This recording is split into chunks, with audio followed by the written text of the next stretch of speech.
जय हिंद दोस्तों, आप सभी को पता है कि भाई आखिरकार सीजीएल का नोटिफिकेशन हो गया है आउट और 2026 की खास बात यह है कि बहुत सारे परिवर्तन लेकर के आया है भाई एसएससी बोर्ड। तो देखते हैं कि अपने पास नोटिफिकेशन में क्या कुछ है खास। तो शुरू से लेके एंड तक जरूर बने रहना। एक जो सबसे बड़ा परिवर्तन लेकर के आए हैं वो क्या है भाई, तो हमारे पास एक सेक्शनल टाइम लेकर के आए हैं। शुरुआती दौर में हमारे पास 25-25-25 करके अपने पास हर एक सेक्शन में सवाल होते थे और टाइम ऐसे आपकी मर्जी होती थी कि आप मैथ्स में कितने मिनट लगा रहे हैं, रीजनिंग में कितने मिनट लगा रहे हैं, अंग्रेजी में कितने मिनट लगा रहे हैं। पर अब ऐसा नहीं होगा दोस्तों। ऐसे ही बहुत सारे परिवर्तन लेकर के आए हैं। तो देखते हैं भाई नोटिफिकेशन में क्या कुछ है खास। मेरे साथ बने रहना भाई शुरू से लेकर एंड तक। बहुत ही कम समय में आपका बिल्कुल भी समय यहाँ पे जाया नहीं होने देंगे और आपको बहुत ही सटीक तरीके से बताने वाली हूँ कि क्या कुछ अपने पास परिवर्तन आया है। तो सबसे पहले इस तरीके का हमारे पास नोटिफिकेशन आपको देखने के लिए मिलेगा, वेबसाइट पे ये है। बाकी अगर आपको वहां से नहीं मिलता है तो आप मेरे टेलीग्राम के चैनल से भी इस ऑफिशियल वेबसाइट का जो ये नोटिफिकेशन है इसको डाउनलोड कर सकते हैं। तो देखो भाई, जिन बातों का आपको बहुत खासा ख्याल रखना है वो कौन सी बातें हैं। तो सबसे पहली बात यह है कि आप इसका आवेदन प्रक्रिया कब से शुरू होगा। तो देखो भाई, आप सभी लोग इसका जो फॉर्म फिलअप कर सकते हैं, यानी 21 मई से लेकर के 22 जून तक इसका अपने पास आवेदन प्रक्रिया चालू रहेगा कि आपका जब भी मन कर रहा है तो इसके इन बिटवीन प्रॉपरली अच्छे से फॉर्म को फिलअप कर लेना। अगर देखो ध्यान से, एक और बहुत अच्छी बात लेकर के आए हैं, वो क्या है कि यदि कोई बच्चा फॉर्म फिलअप करने के टाइम पे कोई गलती करता है तो वो 100 रुपये दे करके उसका करेक्शन भी कर सकता है। ठीक है, ये एक कुछ नया आया है। तो अपने पास अगर मान लो किसी ने 100 रुपये का फॉर्म फिलअप करके कोई करेक्शन किया और उसके बावजूद फिर से कोई गलती रह गई तो अपने पास 500 रुपये दे करके वो बच्चा दोबारा से अपने फॉर्म को करेक्ट कर सकता है। मतलब पहली बार गलती करेंगे तो भाई 100 रुपये दे करके करेक्शन होगा और उसके बाद अगर गलती कर रहे हैं तो 500 रुपये दे करके भी करेक्शन हो जाएगा।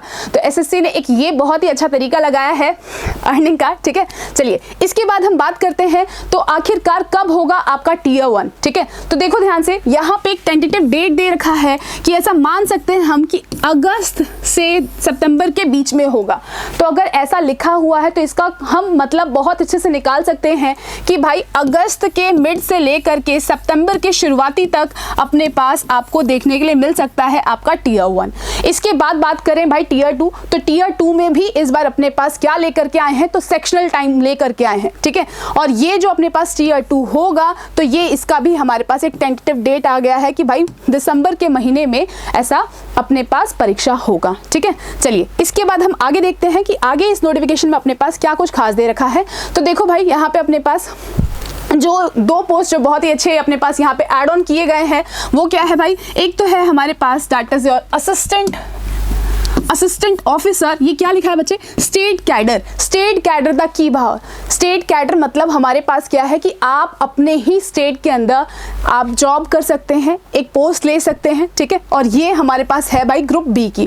खास बात क्या है कि जिस भी आप स्टेट में काम करेंगे, स्टेट कैडर मतलब विद इन द स्टेट ही आपकी पोस्टिंग रहेगी और जिस भी स्टेट के अंडर आप काम करेंगे तो ऑब्वियस है कि आपको वहाँ की भाषा आनी चाहिए। जैसे मान लीजिए आप में से बहुत सारे लोग पंजाब के हैं तो अपने पास उनको पंजाबी भाषा आनी ही चाहिए। ठीक है, क्लियर है सभी को। अगर आप महाराष्ट्र जाएंगे तो आपको मराठी आनी चाहिए। ठीक है, चलिए आगे चलते हैं। तो ये स्टेट कैडर वाला जो है ये भी अपने पास हम कह सकते हैं बिल्कुल ब्रांड न्यू है। चलिए अगला क्या है, तो देख सकते हैं आप हर एक पोस्ट यहाँ पे बताई हुई है कि अपने पास पे लेवल 7 की, that is assistant section officer. और ये क्या है भाई ग्रुप बी की, जिसकी आयु सीमा कितने से कितने तक दे रखी है बच्चे, 20 से लेकर के 30 तक की दे रखी है। ऐसे ही हम बात करें असिस्टेंट सेक्शन ऑफिसर, जो कि इंटेलिजेंस ब्यूरो में कितनी उम्र होनी चाहिए भाई, 18 से लेकर के 30 की उम्र बीच में होनी चाहिए। तो ऐसे ही हमारे पास प्रत्येक अपने पास पोस्टों के लिए दे रखा हुआ है कि आखिरकार ये पोस्ट किसके थ्रू निकाली जाती है और अपने पास ये कौन से ग्रुप का है और हमारे पास आयु सीमा क्या होनी चाहिए। बहुत ही अच्छे से इसको एक्सप्लेन किया हुआ है।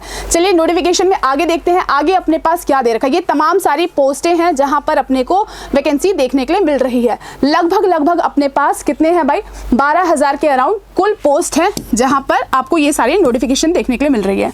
चलिए आगे जो खास बात है जिसका आपने बहुत अच्छे से ध्यान में रखना है वो क्या है भाई, ये लिखा हो ना हमारे पास जोन वाइज अपने पास यहाँ पे वैकेंसी आपको देखने के लिए मिल रही है।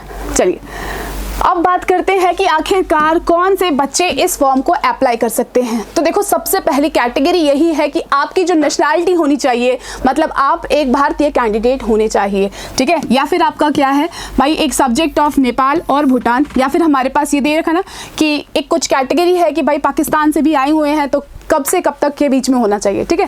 तो इस तरीके का अपने पास सबसे पहला कैटेगरी है। दूसरा कैटेगरी बच्चे एज लिमिट है। तो एज लिमिट में आपने देखा था कि हमारे पास कुछ एक पोस्ट है जहां पे 18 से लेकर 27 वर्षीय बच्चे अपने पास आवेदन कर सकते हैं, और कुछ एक पोस्ट ऐसी है जिसमें हमारे पास 20 से लेकर के 30 तक के वर्ष के लोग यहाँ पे आवेदन करते हैं, ठीक है। तो यहाँ पे आप समझेंगे कि ये जो 27 वर्ष इन्होंने बताया था, ये 27 वर्ष हम कब से कब तक के गिनेंगे। तो देखो ध्यान से, हमारे पास जिन भी बच्चों की उम्र 18 से 27 की बात कर रहे हैं, तो ये क्या है कि भाई 2 तारीख 8वां महीना 99 से पहले का बच्चा नहीं होना चाहिए। और हमारे पास अगर हम बात करते हैं क्या है कि 1/8/2008 से पहले का बच्चा नहीं होना चाहिए। मतलब हमारे पास क्या है, इसके इन बिटवीन आपका डेट ऑफ बर्थ होना चाहिए। क्या भाई, 99 के पीछे वाले यानी 98 वाला बच्चा यहाँ पे नहीं भर सकता, ठीक है। और इधर हम बात करें तो 2008 से छोटा बच्चा यानी 2009 में अगर किसी का जन्म हुआ है तो वो बच्चे भी इस फॉर्म को नहीं अप्लाई कर सकते हैं, ठीक है। उसके बाद अगर हम बात करते हैं भाई 20 से लेकर 30 वर्ष वाले, तो वहाँ पे देख सकते हैं आप 2006 से पहले वाले बच्चे यहाँ पे आवेदन नहीं कर सकते हैं, ठीक है। चलें आगे। तो अगली बात हमारे पास भाई यहाँ पे देखो ध्यान से, कुछ एक कोटा है, जैसे हमारे पास SC ST का कोटा है, या फिर OBC का है, या फिर PWB का है, या फिर एक्स सर्विसमैन का है। तो यहाँ पे भाई एज रिलैक्सेशन भी मिलता है, ठीक है। तो अगर कोई बच्चा SC ST का है तो उसको पूरे 5 वर्ष, और कोई अगर हमारे पास OBC का है तो उसको पूरे 3 वर्ष, और अगर कोई एक्स सर्विसमैन है तो उसको पूरे 3 वर्ष, ठीक है। तो इस तरीके का अपने पास ये पूरा बताया हुआ है कि आखिरकार आपको कितना कितना एज रिलैक्सेशन मिलता है। आपकी जो भी कैटेगरी है इसको कंप्लीटली अच्छे से देखिएगा, ठीक है। चलिए आगे बात करते हैं। तो सबसे पहले हम बात करेंगे अब आगे कि भाई आखिरकार और क्या कुछ है। हाँ, ये क्या चीज़ मेंशन की हुई है कि अगर आप क्या कर रहे हैं, अगर मान लो मैं एज रिलैक्सेशन ले रही हूँ, तो ये बहुत ज़रूरी है ना कि मेरे पास वो सर्टिफिकेट होना चाहिए। अगर आप SC ST OBC या फिर किसी भी कारण से आप क्या ले रहे हैं भाई, अगर आप एज रिलैक्सेशन ले रहे हैं तो आपके पास वो सर्टिफिकेट मौजूद होना चाहिए। चलिए, इसके बाद जो अगली चीज़ आपके लिए बहुत ज़्यादा इंपॉर्टेंट है वो क्या है भाई, नोटिफिकेशन देख सकते हैं आप, पूरा 132 पेज का है, ठीक है। अब यहाँ पे क्या किया है इन्होंने कि अपने पास जो भी आपका पोस्ट है, पोस्ट वाइज बता रखा है कि आखिरकार एजुकेशन क्वालिफिकेशन क्या होनी चाहिए। जैसे अगर हम बात करें, एक तो हमारे पास स्टैटिस्टिकल ऑफिसर, ठीक है, या फिर अपने पास जैसे आप देख सकते हैं यहाँ पे क्या है, assistant audit officer, state cadre. इसके लिए क्या कुछ होना चाहिए। तो सबसे पहली चीज़ है कि आपके पास एक बैचलर की डिग्री होनी चाहिए।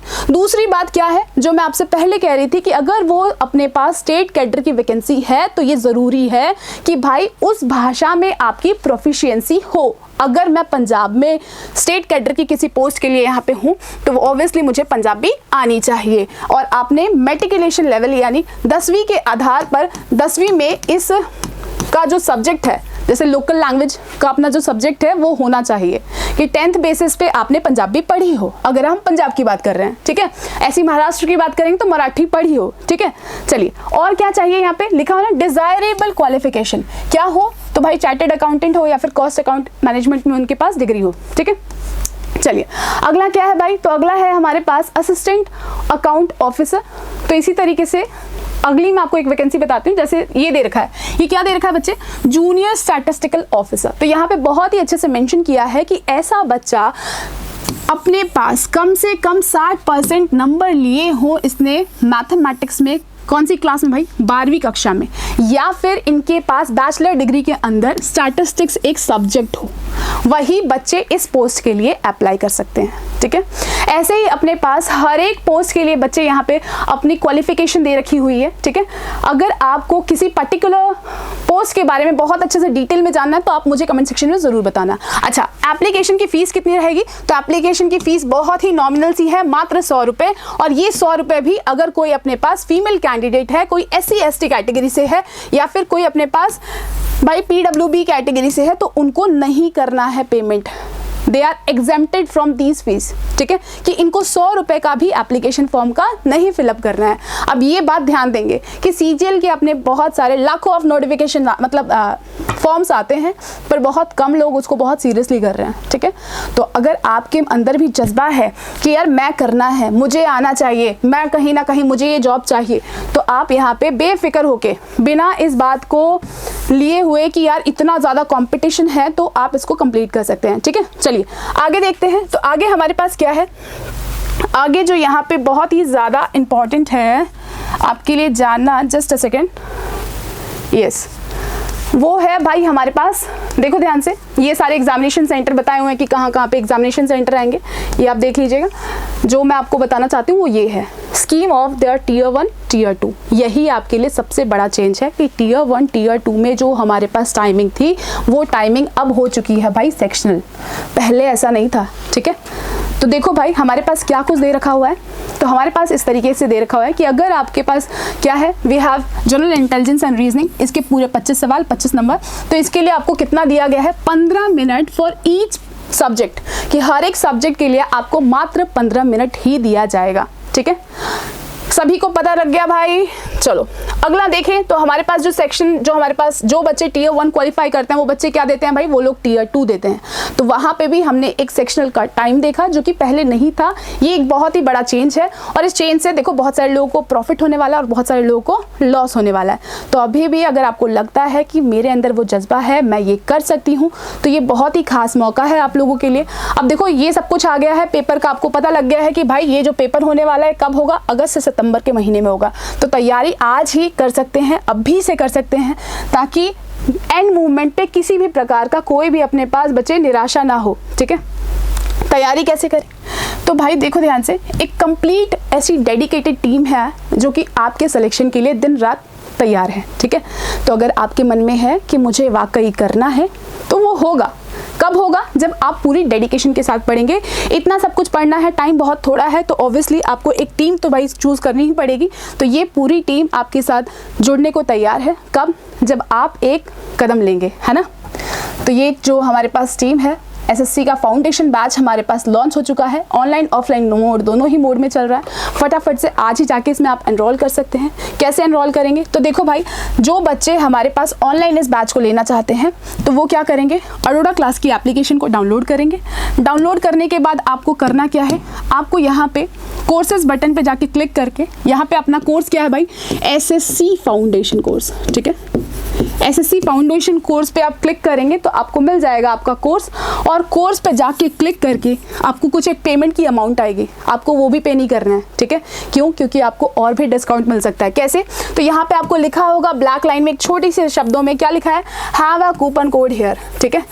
तो उसके ऊपर आप क्लिक करेंगे और फिर आपने एक कोड यहाँ पे अप्लाई करना है। कोड क्या अप्लाई करना है भाई, AC293, और इस प्रकार से जो आपका कोर्स रहेगा वो बहुत ही एक नॉमिनल प्राइस पे रह जाएगा, ठीक है। सो आज के लिए इतना ही, मिलते हैं अगले सेशन में। तब तक के लिए जय हिंद, जय भारत। और अगर किसी प्रकार का किसी को कोई भी डाउट है तो बच्चे कमेंट सेक्शन में ज़रूर बताना।